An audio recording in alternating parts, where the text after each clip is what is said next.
Asian news के सुबोध सिंघानिया जी और Sindhi council of India के ललित जयसिंह जी, इनके संयुक्त तत्वाधान में ओमाया में गरबे का आयोजन किया गया और इसमें सेलिब्रिटी रिया और अन्य कलाकारों को भी बुलाया गया।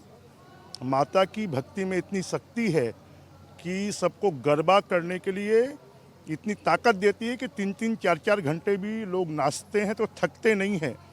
और गरबा एक ऐसा डांस है कि जिसमें अगर 9 दिन जिसने गरबा कर लिया वो साल भर स्वस्थ रहेगा।